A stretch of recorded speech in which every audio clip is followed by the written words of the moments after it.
L'histoire de l'abbaye de Malmesbury est longue et il y a beaucoup d'histoires à raconter sur le monastère célèbre. Fondé par les bénédictins en 676, une partie de l'abbaye survit encore aujourd'hui, plus de 1300 ans plus tard. Mais c'est le lien de l'abbaye avec Jean de Tinterne, un clerc décrit par un historien comme probablement le moine le plus corrompu et le plus déshonorant de tout le Moyen-Âge, qui ressort comme l'histoire la plus fascinante. Au XIVe siècle, un moine scandaleux commettait des crimes, tels que la bagarre, le vol, la fraude, l'incendie criminel, l'enlèvement et le meurtre. C'est vrai, aujourd'hui nous examinons le moine fou meurtrier en masse de Malmesbury. Bienvenue à la folie médiévale.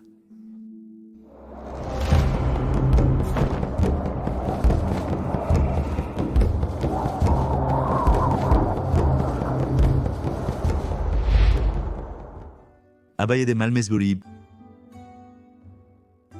Malmesbury est une ville des Cotswolds, une magnifique région naturelle du nord du Wiltshire, en Angleterre. Elle est célèbre pour son abbaye normande. Le site de l'abbaye a été choisi par un moine irlandais nommé Mael Dubb comme lieu de retraite pour l'éducation des enfants locaux, et la ville s'est développée autour de lui. Saint Aldheim y a établi sa demeure et a fondé un monastère, devenant abbé en 675 et se consacrant à une vie d'apprentissage et de spiritualité. Le roi de Wessex, Athelstan, a été enterré à l'abbaye qui est devenue un lieu éminent pour l'apprentissage académique sous l'instruction d'abbés tels que John Scotus Erigena, un philosophe, poète et théologien, ainsi que l'écrivain prolifique Ulfric d'Eynsham. Vers 1110, les eaux d'Aldheim, la relique la plus précieuse de Malmesbury, ont été divisées et une grande partie d'entre eux a été donnée à l'abbé Ferritus à l'abbaye d'Abingdon. La reine Mathilde, épouse d'Henri Ier, semble avoir joué un rôle dans cela, Ferritus étant aussi le médecin du roi. Abingdon est donc devenu le lieu où se trouve le fémur complet d'Aldheim, ainsi qu'un fragment de crâne, une dent et une portion d'omoplate. Winchester a également été pillé pour que Abingdon puisse recevoir l'omoplate et un os du bras séparé du squelette de Saint Ethelwald. En 1153, Henri, duc de Normandie, qui devint plus tard le roi Henri II, a pris d'assaut la ville de Malmesbury, à la fin de la guerre civile entre le roi Stephen et la mère de Henri, l'impératrice Mathilde. Quand l'armée de Henri est arrivée, les habitants ont fui vers les murs et se sont réfugiés dans l'église abbatiale. Ces troupes ont ignoré le concept de sanctuaire et en entrant dans l'église, elles ont massacré les habitants de Malmesbury qui s'y étaient mis réfugiés, ainsi que les moines. Sur une note plus légère, l'historien médiéval William de Malmesbury était le plus grand historien anglais du XIIe siècle et a passé toute sa vie adulte à l'abbaye. Il a écrit sur le moine Elmer de Malmesbury et sa tentative de voler en se lançant du haut de l'abbaye. Elmer avait lu la fable grecque Diodalus quand il était plus jeune, et je cite, « attaché des ailes à ses mains et à ses pieds, et recueillant la brise au sommet d'une tour, vola pendant plus d'un furlong, mais tomba, se cassa les deux jambes, et resta boiteux pour toujours. » C'est vrai, ne pas pouvoir voler est plutôt nul. Commencez petit. John de Tinterne a débuté sa carrière criminelle en tant que combattant en 1318 date, à laquelle il est mentionné pour la première fois dans les registres. John, jeune moine, a accompagné William de Badminton, devenu abbé de Malmesbury en 1296, et s'est impliqué dans une bagarre à Lechlade. Les deux hommes n'étaient cependant pas seuls dans leur combat, environ 40 autres hommes, également de Malmesbury, étaient impliqués dans l'émeute. Le conflit a été provoqué par un différend foncier et financier. Malmesbury était sur le point de démarrer un vaste programme d'expansion et avait un besoin urgent de fonds pour le projet. C'est avec cet argent que la partie supérieure de l'abbaye de Malmesbury a été construite. John, semble-t-il, était non seulement un homme religieux pieux, mais aussi un homme d'affaires qui n'hésitait pas à utiliser tous les moyens, même la force, pour arriver à ses fins. Pour son ambition, John a été traîné devant rien de moins que le roi Édouard III, mais pour une raison quelconque, John a été excusé pour sa mini-rébellion et l'abbaye a bénéficié de la construction d'une grande section supérieure. Le butin secret. Les Despenser, Hugh Senior et Hugh Junior avaient dissimulé beaucoup d'argent chez les moines à Malmesbury en fuyant vers l'ouest en direction du pays de Galles.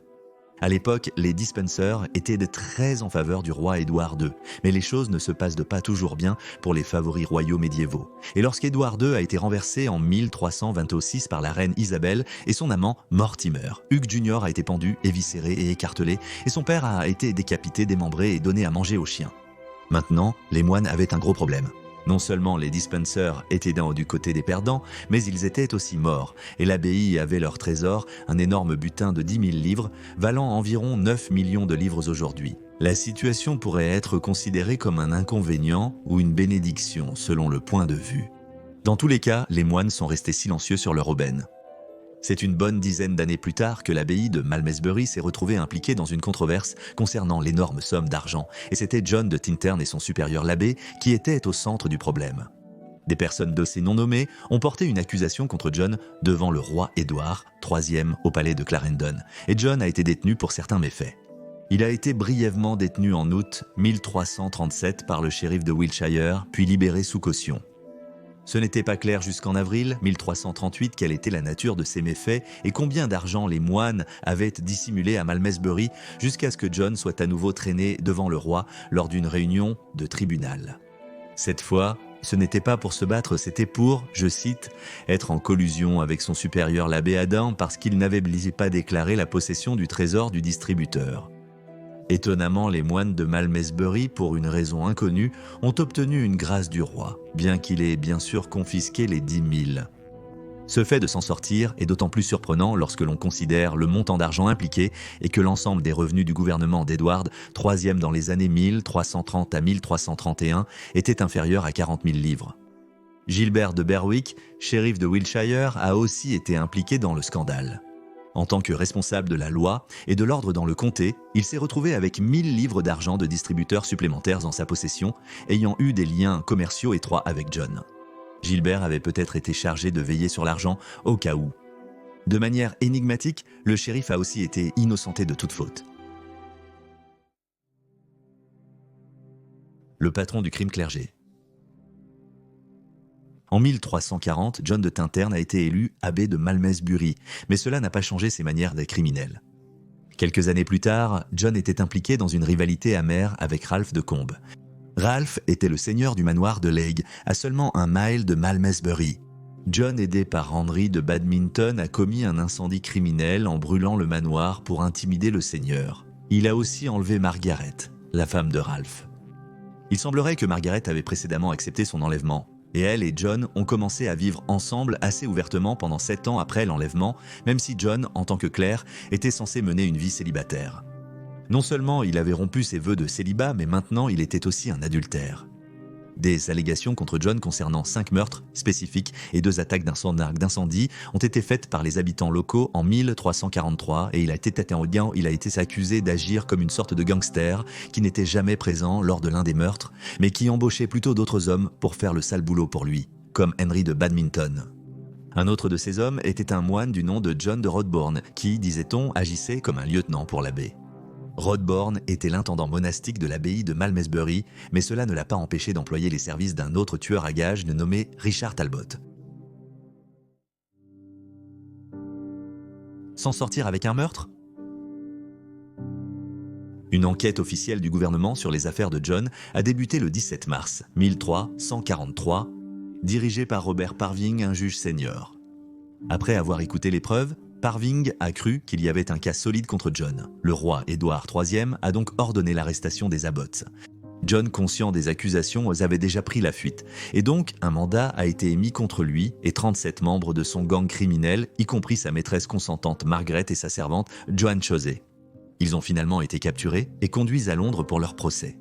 Les motifs des meurtres étaient flous, sauf pour Robert Phillips de Brinkworth, locataire de l'abbaye de Malmesbury. En septembre 1331, John et Gilbert de Berwick se sont opposés à Robert, saisissant ses terres, et le faisant emprisonner. Cependant, Robert était condamné lorsqu'il a été libéré, et les hommes ont tenté de le tuer en 1332. Selon les documents de la cour du roi, John voulait tuer Robert afin qu'il puisse donner sa terre à son vieil ami Gilbert.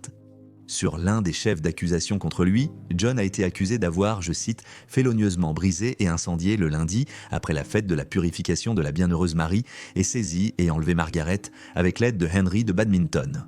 Le shérif Gilbert de Berwick, qui avait précédemment pris soin d'une partie du trésor de guerre du Dispenser, a également été accusé de collusion dans le meurtre de Robert Phillips avec John de Roborne, qui s'est approprié avec Richard Talbot, qui était un perturbateur commun de la paix et un tueur d'hommes connu.